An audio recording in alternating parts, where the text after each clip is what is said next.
Good morning, everyone. Hope you're having a great day. Says Instagram is not working because of a bad connection. Let's try to fix that if we can. Give me just 1 second, everyone. We'll get on a proper internet connection and we will hopefully be good to go. Without that, well, we'll go without Instagram because, at the end of the day, we don't need Instagram. Hope you're all having a great day. Hope things are going swimmingly.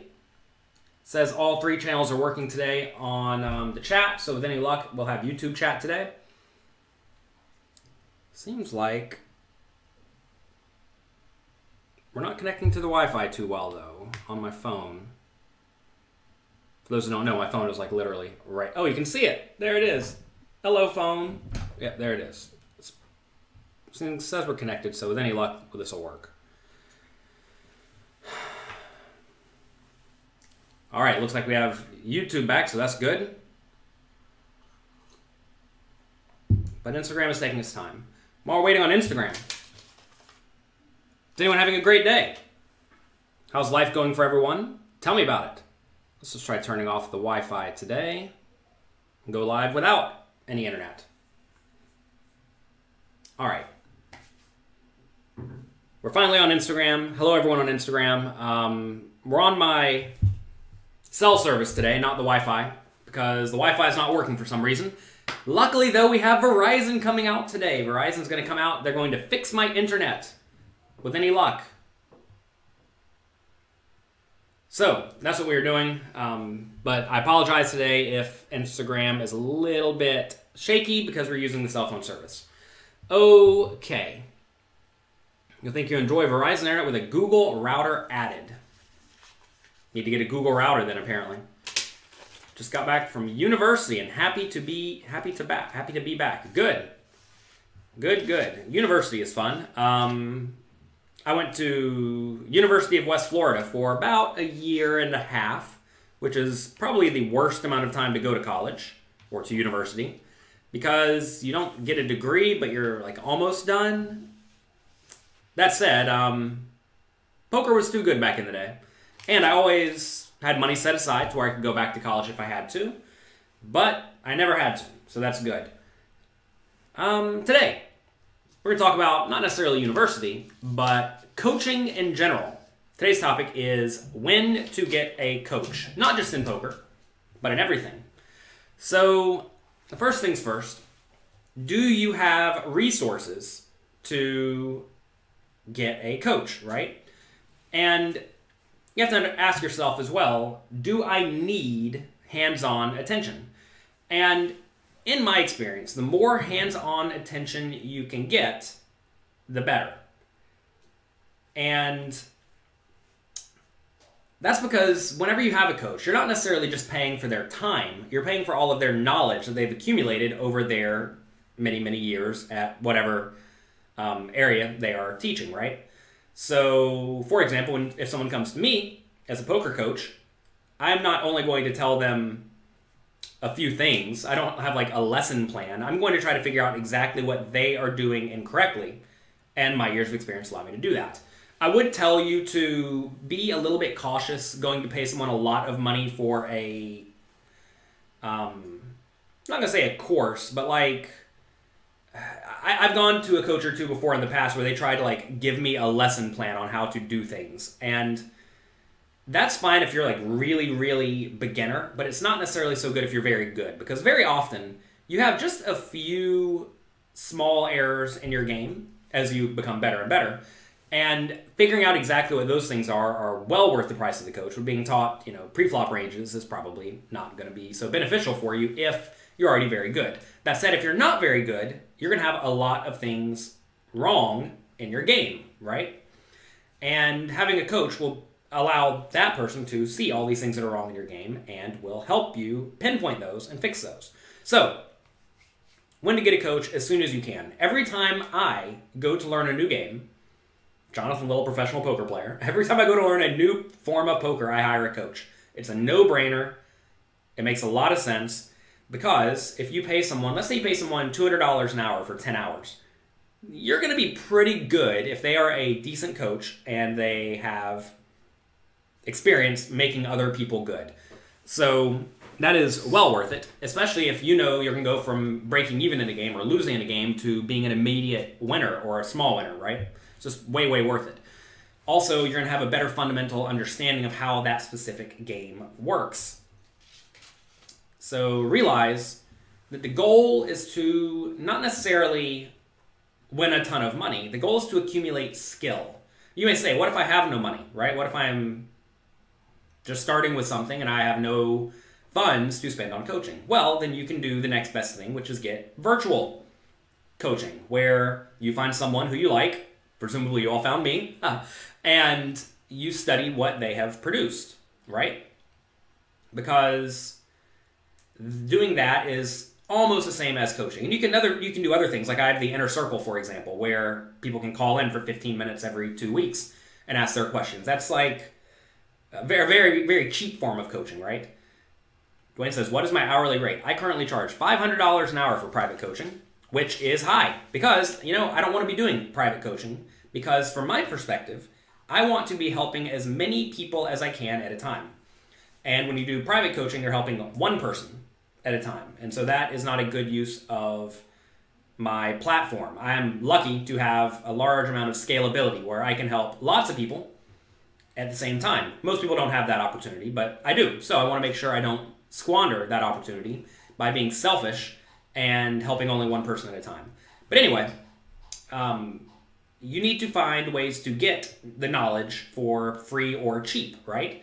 An easy way to do this is to watch people playing poker, watch strategy videos on YouTube or Twitch. We have Jeff Gross Poker here. Welcome. Watch Jeff Gross's stream, right? Jeff has lots of great content there. There are lots of people out there who produce very good, high-quality poker content that will help you become better, and it's either free or cheap, right?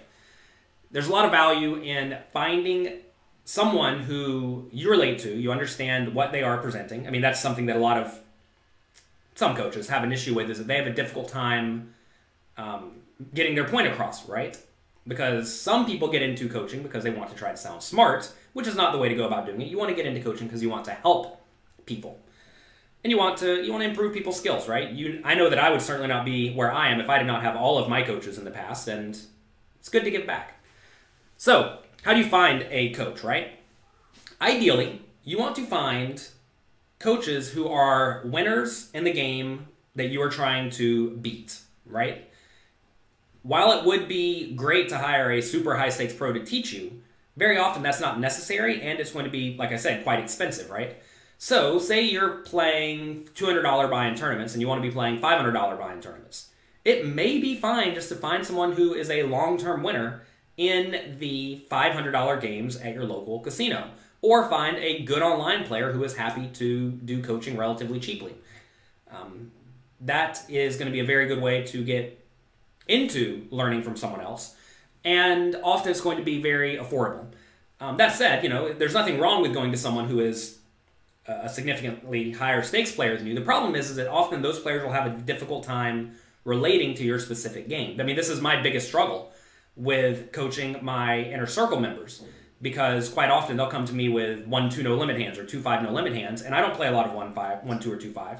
So I cannot give them very specific information on how to beat exactly their games, right? But if they had a local pro who beats 2-5, telling them, yeah, that guy is Gary, and Gary does, he likes to check min raise the turn as a bluff, right? I mean, knowing that is highly valuable. So very often I will have them hire also a coach who plays their specific game, who knows the people who they are playing against, because that's just incredibly valuable, right? If you can share reads and share tendencies that you know about your opponents, that's very, very beneficial.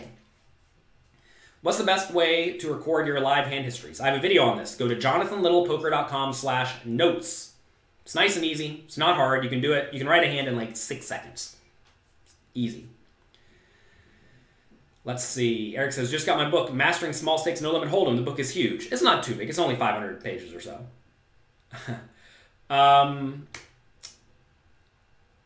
So yeah, you want to find people who are beating the games that you want to beat and learn from them. So let's say, again, you perhaps don't have a lot of money and you want to get coaching. Very often you will have some skills though, right? Let's say you are a carpenter. Let's say you can make stuff. Well, maybe in exchange for coaching, you make someone something and you give it to them, right? Let's say they need a table and you can make a table and you know it's going to take you 10 hours to make the table. Maybe you make them the table in 10 hours, you give it to them and they give you 10 hours of coaching. Or maybe fewer hours of coaching, right? 5 hours of coaching, whatever makes logical sense. I think that is certainly a reasonable thing to do. What if they don't want your table? Well, if they don't want your table, then you can make the table, sell it to someone else, take that money, and then pay the coach, right? Money is a transfer of your work, your time, given to someone else. People are saying Instagram may be frozen. Hopefully Instagram's not frozen. Like I said, our Wi-Fi is not working very well today. We're doing our best.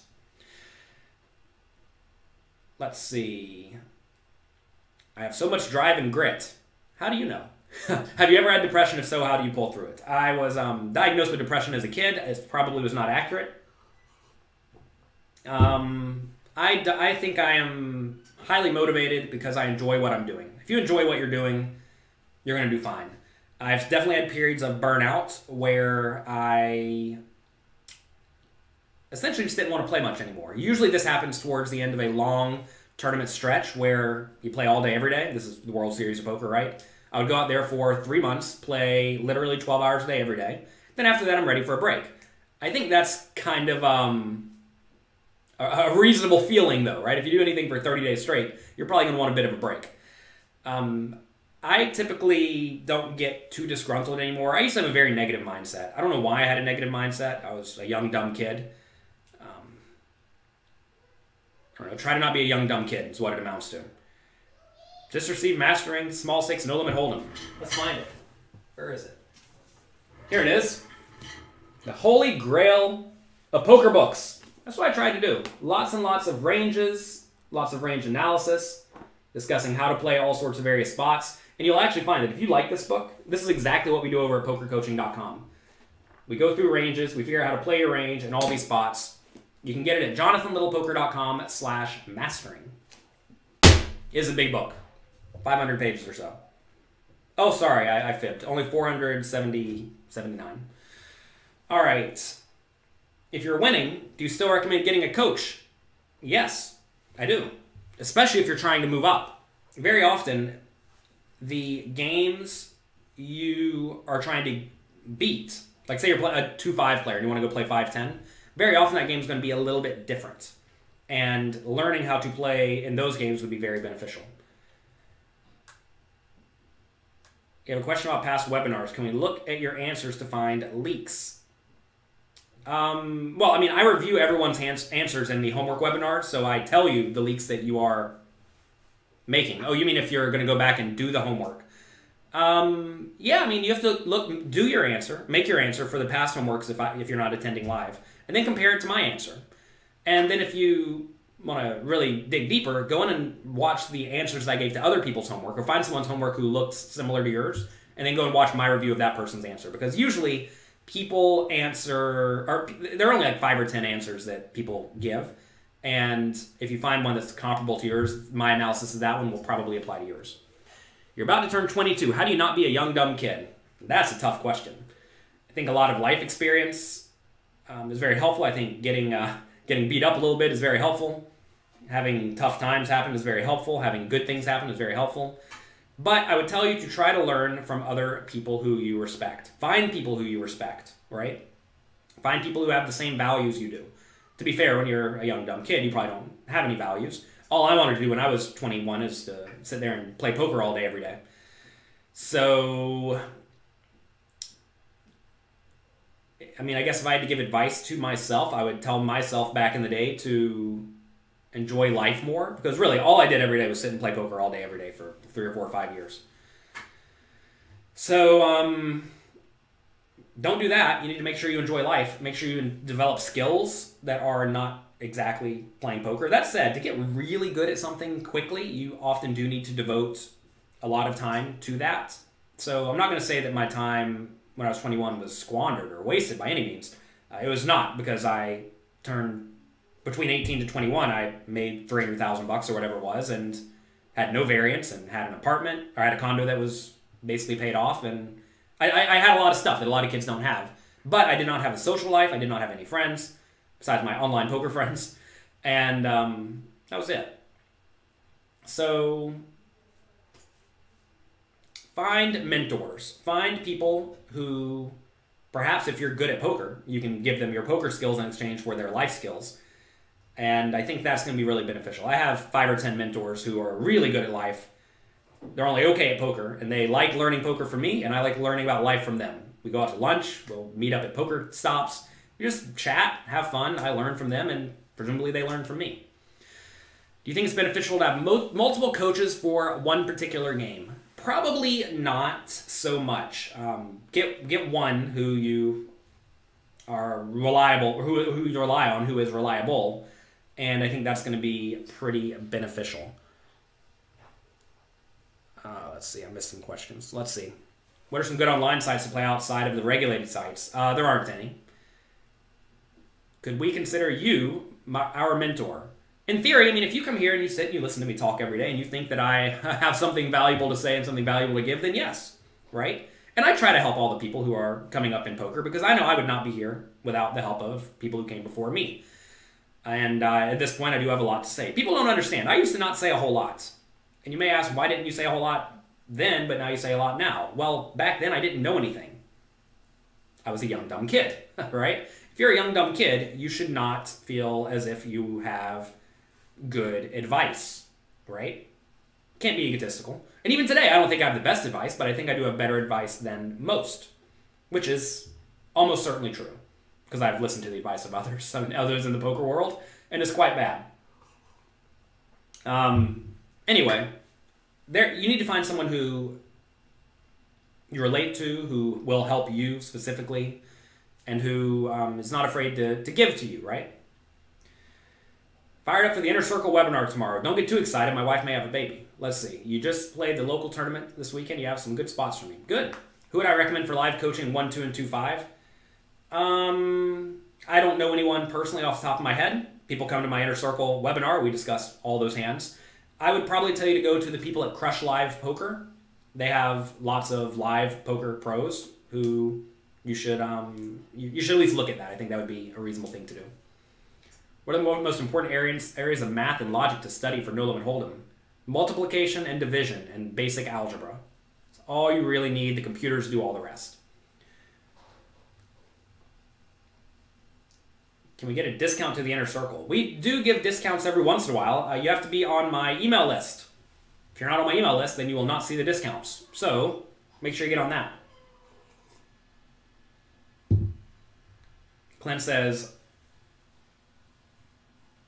get your studying at pokercoaching.com. That's all you really need. I try to make it all you really need. Pokercoaching.com and this book will have you crushing 2-5 no limit. Not just beating it for a little bit. You will be crushing 2-5 no limit. If you understand everything in this book, go through all the homework questions at Poker Coaching, go through the quizzes, you're going to be perfectly fine. Did I play the super high roller? Oh no, I don't have an ego problem. I have made a point to not have an ego problem, so no, I did not. I recognize I'm not the best player in the world, and also I recognize that I don't want infinite variance. I also recognize I don't want to be selling tons of action. Believe it or not, I don't have the, I don't know, you probably need 15 million, give or take, to have 15 million to be taking a shot. Maybe with 10 million you could take a shot. I don't have 10 million yet. Maybe one day. Have I ever played Omaha? I've played essentially every poker game. Follow the Queen, Deuces Wild, Draw Poker, whatever you want to say. I've played most poker games. You emailed support but didn't hear back. A friend has seen improvements because of me and wants in. Do we have referral bonuses? Mark, we do not have referral bonuses. I did see that email. I forwarded it to my support team, and my support team is currently dealing with something besides getting referral bonuses for individuals. So no, we don't have that yet. Why do people say that the big blind ante is good for the game? Because it makes the game move way, way, way, way, way faster. You have to understand, when people play a game, often they want to get to play the game.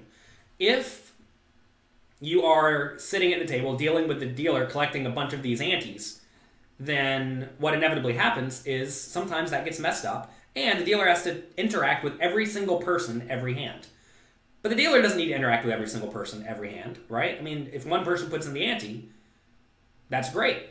There are a few corner cases where it does change the game structure a little bit, but it's completely fair because everyone should experience that at the same amount of time, although they don't really because it kind of punishes the people who play really nitty and the short stacks. But besides that, it punishes the short stacks when they're in early position. It changes early position shoving ranges. Besides that, it really doesn't change the game at all. Besides, it makes the game go a few hands per hour faster. And it's especially good for good players, because if you're good, you want to play as many hands per hour as you can. Because the way poker essentially works is every hand you are dealt, you win some amount of money. So in theory, it's not good for the bad players, because bad players should want to play as slowly as possible, right? They would just prefer an all-in flip on the first hand, because then they're 50-50. But a lot of the recreational players love it because they came to the casino to gamble. They didn't go to the casino not to gamble, right? They wanted to gamble. And having the ability to play more hands per hour lets the recreational players who want to gamble more. Lets the pros play more hands per hour, so everyone is happy. Makes life easier for the dealer. They don't have to stretch and collect all these antes every single hand. It really is a win-win-win-win-win-win-win for everyone. If I played deuce to 7, yes, I just told you I've played almost every poker game. Let's see. There's so much information coming, it's mind-numbing at times. That is a big problem with most things, information overload. I have more books on my iPad than I'll ever read. I have more podcast episodes than I'll ever listen to, and that is a problem, right? Information overload really is a thing. At some point, you must recognize you are not going to know everything. You're not going to be able to study everything, and that's okay. That's something I personally struggle with, because I want to know everything about whatever subject I'm getting into, and at some point, you just have to recognize it's not going to happen. Matt Salzberg posted something the other day on Twitter, which was something to the effect of, he has realized he's never going to be under X number of pounds, I don't know, call it 200 pounds again in his life. And that's okay. I realized 2 or 3 years ago that I'm not Superman. I do not need to be in perfect shape. And I don't need it in my life, you know? I'm not, like, what does it actually achieve? Sure, it's nice to be in perfect shape and in great shape. I'm still in perfectly fine health, but I'm not going to be Superman, and I'm not going to devote 3 hours a day to the gym time. I don't need it. There's no purpose, right? I could be spending that time doing other things. So I gave up on it. I quit, right? A lot of people think quitting is bad. And I think quitting is smart. It's important to understand that you have a very finite amount of time. And if what you are doing does not benefit your life in a very meaningful way, and you are neglecting something that could benefit your life in a very meaningful way, then you're probably messing up. So understand what you actually need in your life, and then structure your life so that you get what you really need. So do I need amazing abs? No, I don't need amazing abs. No one needs amazing abs. Just purely it's purely vanity, right? We're not into vanity. We're into productivity and, I don't know, using our time wisely. Did I find that playing PLO altered the way I thought about No Limit Hold'em? I mean, I've always been pretty good at understanding that these games are very different and very separate. So, no, I don't think so. I mean, you learn concepts from those games that can't apply. It's actually funny. I was playing in Baja Mar at the Party Poker Millions tournament. A very good player. He sat down and he ran some bluff where he had blockers on the first hand, and he was out because he just ran some insane bluff with blockers on the river against me. Did not work. I do not fold 2 pair. And one of the guys at the table said, well, you know, he was a PLO player because he like had 2 5s or something that blocked the straights. And yeah, I mean, you learn concepts like blockers are relevant, but at the same time, they're not that relevant. And it was funny. So yes, you learn ideas from these other games, and PLO is probably the closest game to No Limit Hold'em than the other relevant games. So, you know, it exists. Let's see. How much of your bankroll should go towards poker coaching so we know we aren't paying too much relative to our bankroll? That's a tough question. Depends on what your goals are, right? Whenever I was a kid, I had about $20,000 to my name that I had made playing poker, and I spent $5,000 of it. 25% of my bankroll. Kind of high. on private coaching from a sit-and-go player who was playing the games that I was playing, and I thought I would learn a lot from him. Turns out I did. I spent that $5,000. I made it back the next month just by having a 3% higher ROI. Then I made an extra $5,000 a month for the next 3 years. So I put in $5,000 and got back, I don't even know how much. Call it $50K a year. So I put in 5 and got back $150. So that's not to say I would not have necessarily learned what he taught me elsewhere, or for all I know, maybe I overpaid because maybe someone else could have taught me that. But that was well worth it. Also, you have to ask, like, how comprehensive of coaching are you getting? Like, it would be silly for you if you have $10,000 to buy 1 hour of coaching for $1,000 from the best player in the world, right? That doesn't make logical sense. But if you can get 10 hours of coaching with someone for $1,000, or probably even $2,500, it may be worth it if you are very confident that they are going to actually significantly benefit your game, and you have a way to track if they are significantly benefiting your game. That's a great thing about online poker, is because you get very clear indications of whether or not you are getting better or worse, because you play a lot of volume, and as you play more volume, variance goes down. So you get very clear, accurate information as to whether or not you're playing better or worse. Is anyone from Twitch here today? I don't know if anyone from Twitch is here. All right, let's see. Run for 30 minutes a day. It's all you really need. Yeah. No one needs amazing abs. Yes. Clearly you've not spent much time in the gay gym in my 20s. Yeah, I didn't spend any time doing that. All right, there we go. We have Twitch here. Have you ever played with Charlie Carroll? I do. Do you agree with him that beginners should learn exploitative poker first before GTO balance? Generally, no. I think you should learn to play fundamentally sound. And I played with Charlie a lot, and a good Charlie Carroll story is one day we were playing some high roller tournament, like a 25K or something. He shows up with a giant book. It must have been like 800 pages long.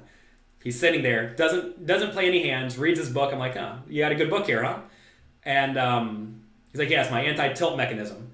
And so he's reading this book, or my anti-spew mechanism, something like this. And then he just still spews it all off in the first level. It was very funny. Very, very good, loose, aggressive player. He's always fun to play with. And he does a lot of exploitative things, right? And that is great if your opponents have holes in their game. And maybe he's very good at finding holes, even in the games of very good players. But in general, you have to ask, like, what is exploitative play, right? You have to know where you're, in my opinion, this could be very wrong, but you have to know where you are adjusting from. And you have to know what to do to take advantage of something. You have to understand, game theory optimal play means you are maximally exploiting your opponent's strategy. So what does that mean? That means if your opponent does something very poorly, let's say they fold everything pre-flop, they never play a hand, but what do? You don't play GTO against another GTO robot, which is what a lot of GTO solvers naturally do. They show you how to play against another perfect playing poker player. You do what is referred to as node locking, where you say, okay, the opponent folds everything. Okay, it's going to tell you to raise 100% of hands now, right? So I think a lot of people get in their minds that GTO play is only applicable against other GTO robots, right? But that's not true at all. It's a complete misconception. Often by people who have not studied GTO a whole lot. I'm actually working on a book, Modern Poker Theory, with Michael Acevedo, the GTO expert. And he mentions this in the book, right? About how GTO means maximally exploiting your opponent. That is what exploitative poker is, right? You're trying to maximally exploit your opponent. GTO will actually show you how specifically to maximally exploit your opponent instead of guessing, which is what a lot of people do. Like, for example, let's say your opponents fold everything besides jacks and better than ace king pre-flop. Your answer may still be to raise any two cards, but at some point as the range gets wider, you need to start folding out some hands, right? And using the solvers, you'll be able to determine exactly how to adjust. Like, when do you start folding 3-2 offsuit pre-flop? If your opponents are going to fold way too often pre-flop, right? And there is some line where that does take place, and you need to know that if you're going to be maximally exploiting them as opposed to just guessing. That said, a lot of players in small stakes games have very clear mistakes in their game. We talk about this in Mastering Small Stakes No Limit Hold'em. Also, we have these two books. You want little baby books. These two books discuss purely exploitative play. Strategies for beating small stakes poker tournaments and strategies for beating small stakes poker cash games. 2 short guides on very applicable things you can do immediately in your game to start exploiting your opponent's harder. Because people in small stakes games just have all sorts of mistakes, right? And they don't really have... I say they have a lot of mistakes, but very often there aren't very many of them. Like, say someone's a calling station, right? When I just value bet them to death. Say someone's a maniac. Well, you trap them a lot, right? These are just obvious adjustments. So, like, yes, you should teach people this, but also you have to know, what does calling a lot mean? Does that mean you should be calling with 9 high every time? No, right? So you need to understand where you're adjusting from, at least in my opinion. Am I going to teach my kids poker? If they want to play, I'm going to teach them all sorts of games. How many people are watching over all the platforms? I think there are 8 people here today, so we're moving up in the world. With any luck, maybe we'll get 9. I'm thinking we'll get at least 9. All right, is Run It Once worth it? I would say that is probably the best poker training site. I have subscribed to it a long time ago in the past. The best public training site. At least in my opinion. They have all sorts of great content there. The best diverse site, right? They have stuff on mixed games, PLO, no-low hold'em, etc., etc., etc. So I like Run It Once a lot. Is it worth it? I don't know what worth it means. Again, how well are you going to use the information? How worth it is basketball coaching from LeBron James for me? It's not worth anything to me because I'm not going to be a basketball player, right? That said, anything that's like $100 a month is essentially free in poker terms because you are playing much, much higher stakes to where if you're spending $100 a month on something, or pokercoaching.com, $40 a month, or less if you catch us on a special, it's almost free. So why would you not take almost free information, especially if you can use it? Well, you should. Lou says, you tend to be the youngest player at your table. I used to be the youngest player at my table, and then 15 years happened. Let's see. Charlie says he does lots of speech tells. Yeah, I'm friends with Charlie. We've talked quite a bit. Him and another guy, Ben Heath. I almost view them as my adopted children. I love them both a lot. All right, let's see. Doesn't GTO also focus on being balanced in order to not be exploited? Depends on what your goals are, right? You want to be balanced in order not to be exploited if your opponent plays well. Remember, our opponents don't play well, right? That's what we're adjusting. That's what we're trying to do. We're trying to exploit them, right? Charlie's points that against bad players in micros, you don't need to be balanced. Well, obviously, right? I mean, this is what GTO is. GTO says you do not need to be balanced against players who have obvious mistakes in their game. You had a pleasure of playing with a maniac yesterday. Yeah, good. Where's James? He's having his breakfast. He bought several of my audiobooks. They've already paid for themselves. Great. I'm glad to hear it. What about Upswing Poker Coaching? You've combined 2 sites there. Upswing Poker, I thought it was relatively basic, but well structured. It'll get you from being really bad to okay. Have I ever played poker in London? Only one time. I was in... Where was I? I was at World Series Europe in France. Where did they have it in France one time? Not in Paris, but the other place. Cannes. They had it there. I was about to play a $3,000 shootout, and then I got a call from a very high stakes poker player who said there's a 100,000-pound tournament happening tomorrow in London. He was supposed to play, but he couldn't make it, so he got to send someone else instead, and he wanted me to go play for him. So I get on a plane, get to London. It was at the Aspinalls Club, I think is what it's called. It was a very, very fancy place. We show up, all the best players in the world are there, as well as a bunch of businessmen from China. And they added 100,000 pounds to the prize pool. That was nice of them. There were, I think, 30 people there. Things went well. I had Phil Ivey on my right. I 3-bet him every hand. He looks at me and says, Jonathan, I don't think I know how to play No Limit Hold'em anymore. That was fun. Anyway, I ended up bubbling. That was not fun. I had aces against jacks against 5s. And the guy with 5s won. So I bubbled. That was a big bummer. Then I got back on a plane and I went home. That was a fun 24 hours. They gave us free sushi. It was delicious. That was my one time I've been in London to play poker. I haven't been back. I'm probably they probably ruined my experience. That said, I hear Dusk Till Dawn is nice. I think it's in Nottingham though, not in London. But I have no reason not to go to London. If there's a good reason to go, I'll definitely go. What do we think about Raise Your Edge? I have not signed up to Raise Your Edge. I do not know, but I do know Ben CB, their coach. Also, he coaches at the Poker Backing Company, which is where I get most of my poker coaching now, because I'm an investor in the Poker Backing Company, and they, in my mind, have an incredibly good training site. They essentially hire the best people in the world to teach their backies, and I get free access to it. So that's where I learn from for the most part now. Like I said, I'm not subscribed to Run It Once or any of the other sites at the moment, because Poker puts out one or two videos a day, and that's more than enough for me. Am I going to the PCA? I'm not. I'm having a baby any day now, and it doesn't seem responsible to go to the Bahamas when I have a 2-week-old. What are your thoughts when I had 6s full of 8s against Phil Galfandi, folded the nut flush on the river? I have no clue what hand you're talking about. Good fold, I guess. All right, anyway, going back to poker coaching, find a coach. Training sites are cheap. You need to sign up for training sites. I mean, whenever I was studying a lot, back 5 or 10 years ago, I subscribed to literally every training site. I watched tons and tons of poker, and I think that's what you need to do if you are actively trying to improve your game. If that really is your goal, like let's say your goal is not necessarily to win as much money as you can this week, but instead to win the most money you can over the next 10 years, you should be studying half of your time, maybe more. And I think that's good. Because, again, you're trying to get good, right? You do still need to play. You do need to get in practice.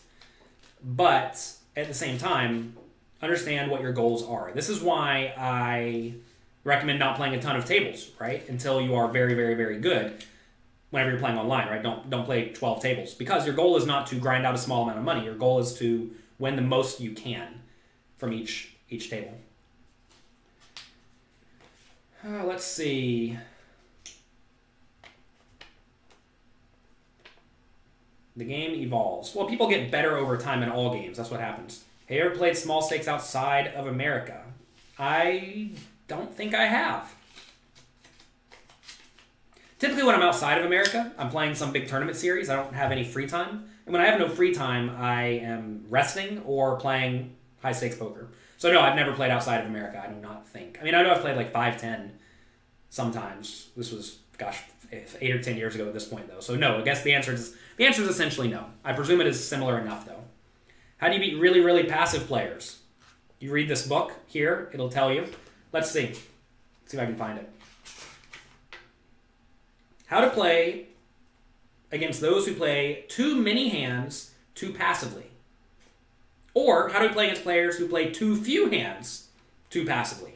Two different types of players. This book explains how to beat both of them. Too many hands too passively. You want to be value betting.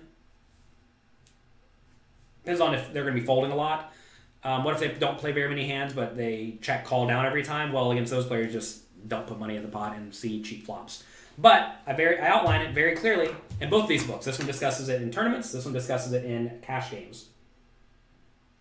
You can go to jonathanlittlepoker.com/books to see all my books, by the way. And you can go to jonathanlittlepoker.com/free and get the Audible versions for free if you never signed up for Audible. So I try to make a lot of my stuff available for free for you if I can. Because I understand everyone does not have money to spend. And the hopes is that whenever you do win lots of money, you'll think of me, you'll come back, you'll buy something, and get back to me. Because these productions aren't free and they take lots of time. That said, I'm happy to help everyone develop the skills that they would like to succeed at life. Also, pokercoaching.com. You can get a free 1-week trial, right? Go in there, binge it, cancel. You will not offend me. You still seem like I learned from many sources. That's what makes me a world-class player. Thank you. You really like my kid. I like him too. Wish you can read all of my books. You can. Just takes time.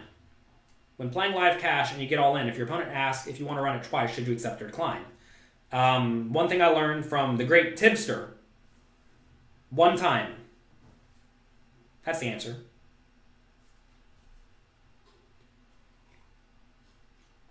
What do you think about Crush Live Poker? I think it's very good to learn, a very good site to learn to crush live poker. So why should you run it once?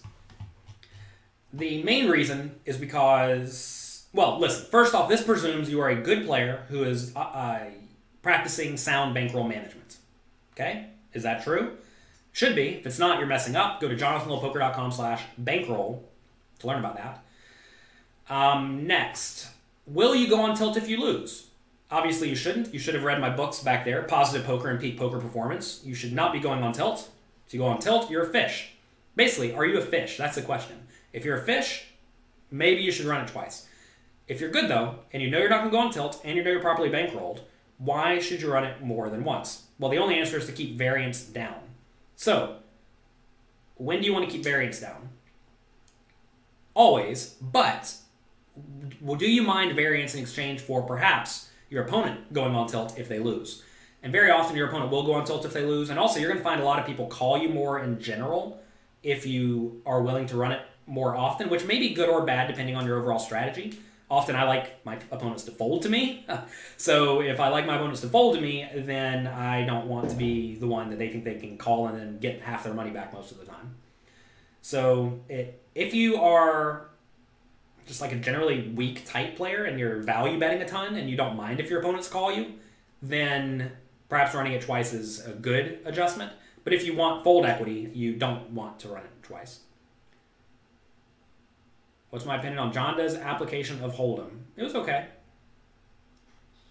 It was one of those books that is not very applicable, but certainly has good ideas. Let's see. Isn't it hard for a player like Ivy Negreanu to judge their results because they have a certain mystique? Yeah, mystique is a very good thing.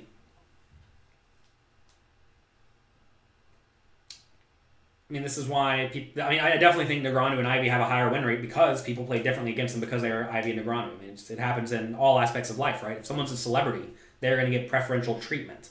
And it's a little bit different in poker because in poker, the preferential treatment is not gifts. Well, I guess it is gifts. It's not like you're being given things and giving opportunities, although I guess they do get opportunities too, like playing private games or home games or whatnot, or televised games.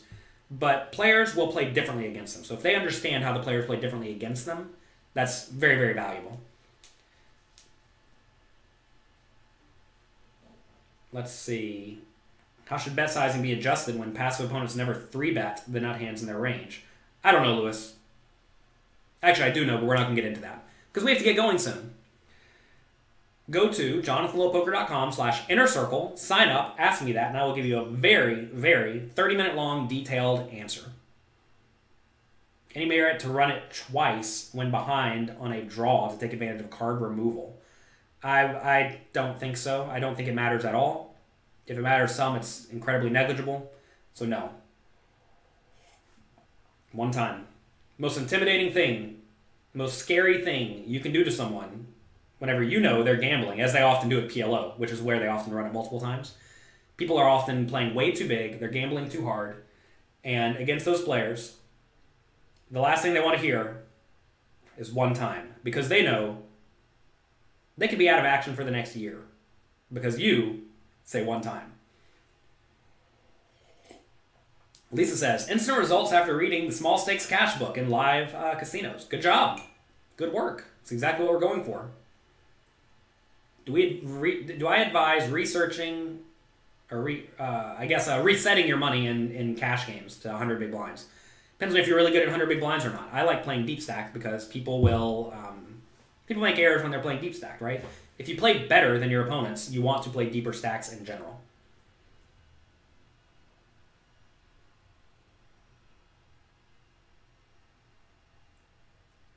You don't like this chat format. Sorry, Lincoln. You are long-winded and can't get in complex statements in a little space. Well, that's why we start off with a topic of the day. If you all have topics of the day you want to send them in, and I give a 15-minute dialogue at the beginning of each day. So far, we've had this many 15-minute dialogues. I don't know. How many is this? This is like 100 or something. We've done 100 15-minute dialogues on things like, today we did when to get a poker coach. And feel free to send that in.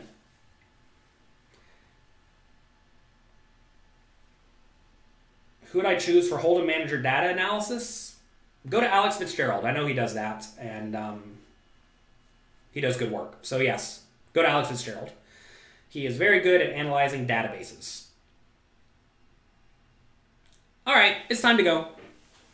Hope you all have a great day. With any luck, they're going to fix my internet today, and life is going to be good again. All I really care about, whenever I'm anywhere, is good internet and good food. That's about it. And I've not had good internet in this house for quite a while. Someone's recommending Simon Dedman for poker coaching. Simon's very nice. I like him a lot. I played with him a decent amount, actually, and he's a lot of fun. I like Simon. He's a good guy. All right. Have a good day. Enjoy yourselves. Be nice to someone. Someone asked what kind of coffee I'm drinking. Cafe Du Monde. It's empty now. I drank all the Cafe Du Monde coffee. My wife's standing here looking at me. Hi, Amy. You want to say hi? Come in. We have a special guest, Amy. What do you want to talk about? This is my wife. You can speak. Hi. You need me to leave? No. Oh, look at Amy. She's well pregnant. We're gonna have a baby any day now, any second now. And for that reason, I may not be here tomorrow. I asked her to please not have the baby until after the Inner Circle webinar tomorrow. After that, I have nothing scheduled for like 2 weeks. And she's done very good holding the baby in. I know that it's been difficult holding the baby in. It's tough. So thank you for... It's a lot of crossing legs. Thank you for keeping your legs crossed and allowing me to do my job. Amy's very supportive of me and my job, and I appreciate that. It's very important in life to have someone who supports you and doesn't give you crap, right? And Amy doesn't give me crap too often. Sometimes. Sometimes. Only a little. Only when I deserve it. All right. Have a great day. Goodbye. Enjoy.